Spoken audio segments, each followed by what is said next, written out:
Magandang araw. Ito ang mga balita ng mga mandirigmang marino na laging handang magtanggol sa buong kapuluan. Inihahatid ng mga tagapagbalitang mandirigma mula sa Luzon, Visayas at Mindanao. Mula sa tahanan ng The Most Ready Force, ang Philippine Marine Corps. Ako si Second Lieutenant Philip Pinera, Philippine Navy Marines. At ako si Second Lieutenant Francis Gonzalez, Philippine Navy Marines. Ito ang Balitang Mandirigma.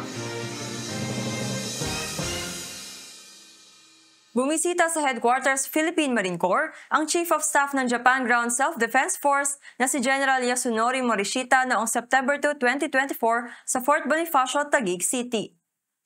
Tinanggap si General Morishita ni Major General Arturo G. Rojas, Philippine Navy Marines, Commandant Philippine Marine Corps. Ang dalawang matataas na opisyal, kasama ang kanilang mga staff, ay tinalakay ang mga kinakailangang koordinasyon sa pagitan ng JGSDF at PMC, na binibigyang diin ang kahalagahan ng mutual cooperation at collaboration.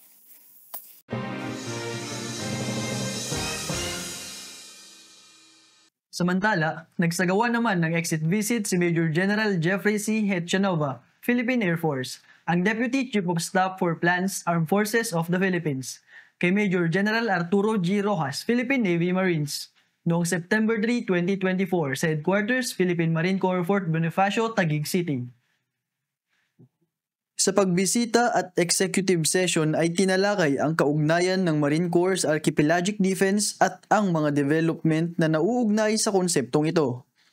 Matapos ang kanilang pag-uusap ay iginawad ang isang AFP Strategic Planning Badge kay Major General Rojas bilang pagkilala sa kanyang estratehikong pagsisikap sa pagpapaunlad ng Philippine Marine Corps. Si Major General Hetchanova ay kabilang sa Philippine Military Academy Sambisig Class of 1991.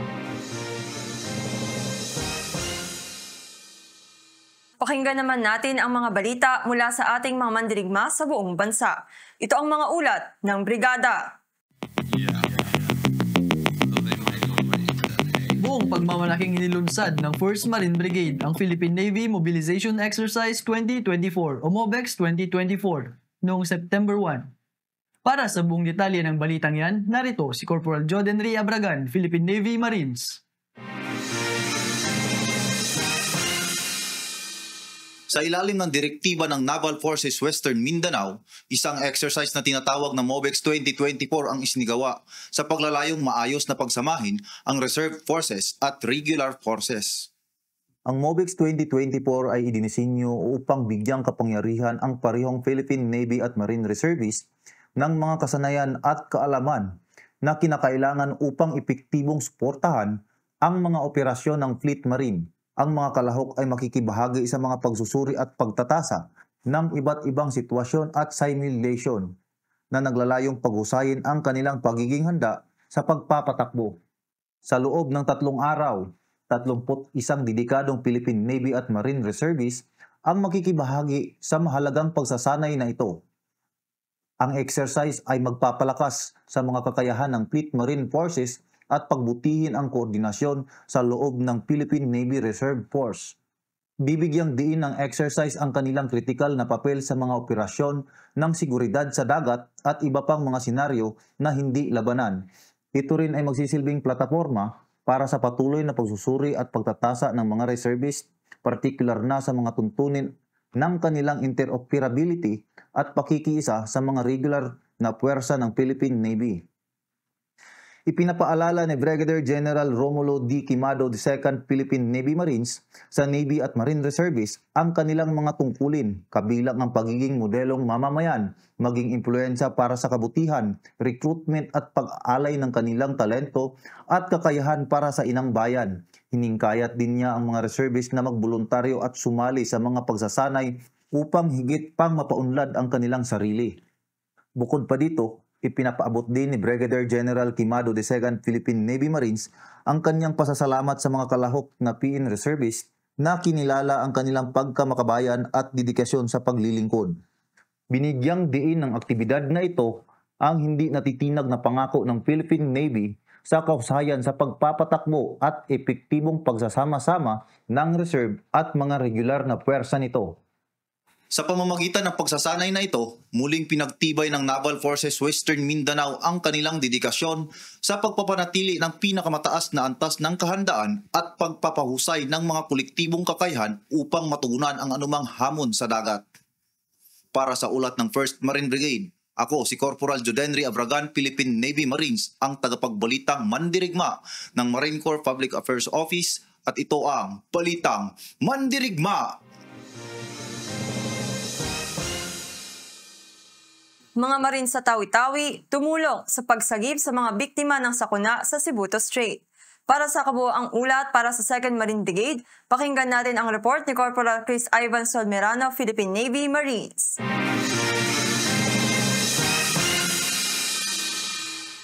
Mabilis na nakaresponde ang 2nd Marine Brigade ng Philippine Marine Corps na nakatalaga sa Tawi-Tawi sa isang sakuna sa dagat na kinasasangkutan ng 2 individual sa baybayin ng Bungaw noong August 31, 2024. Ang Littoral Monitoring Station sa Bungaw ay nakatanggap ng distress radio call mula sa dayuhang cargo vessel MV Novelstead dakong 4:48 PM na may nagligtas na isang lalaki sa dagat sa Sibuto Strait.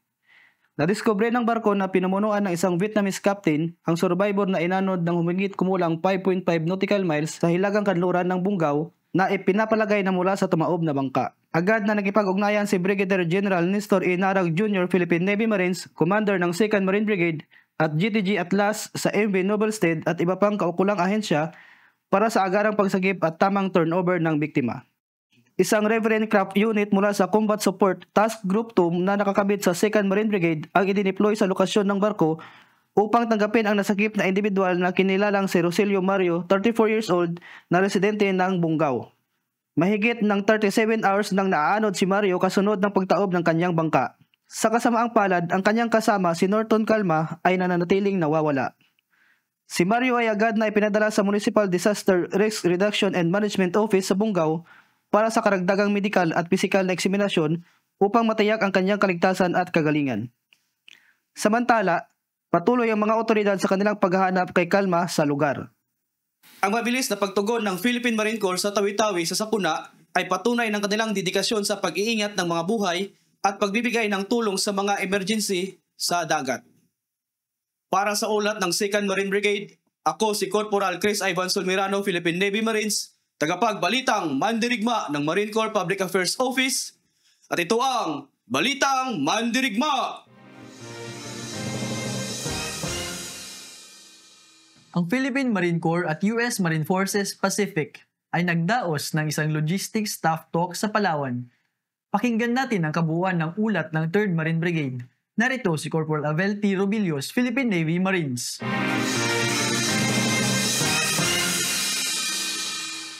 Sa pangunguna ni Lieutenant Colonel Francil F. Mendoza, Philippine Navy Marines General Staff Corps, Assistant Chief of Marine Staff for Logistics, ay nanguna sa PMC Marfurfac Logistics Staff Talks sa Puerto Princesa, Palawan mula August 28 to 29, 2024.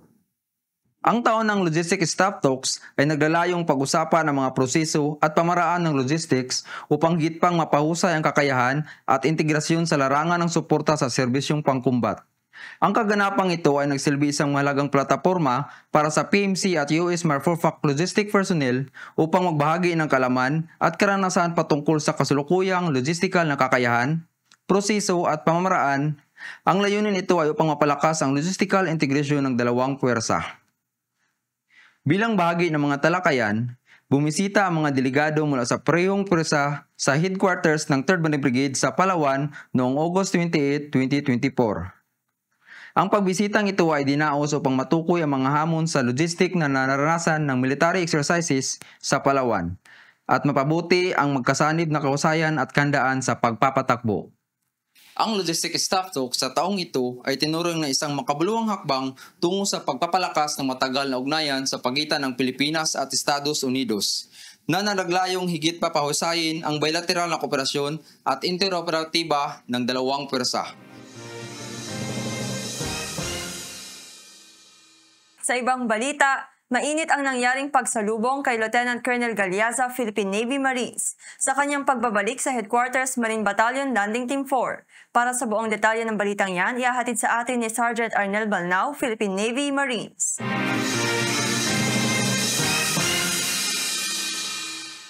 Ipinagdiriwang nila ngayon ang pagkapanalo at pagiging kampiyon ni Lieutenant Colonel Galyasa, Philippine Navy Marines, na nagpakita ng kanyang abilidad sa ginanap na 2024 Australia Handgun at PCC Championship sa Bali, Indonesia.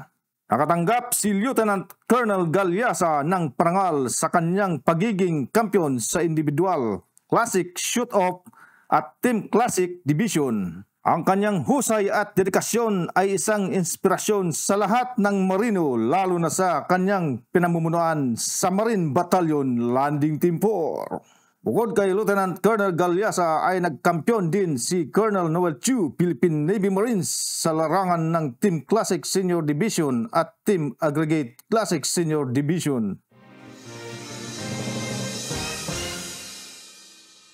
At yan ang mga balita ng inyong mga mandirigmang Marino ngayong linggo.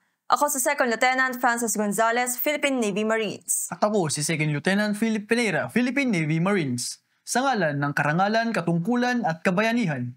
Hanggang sa muli, ito ang Balitang Mandirigma.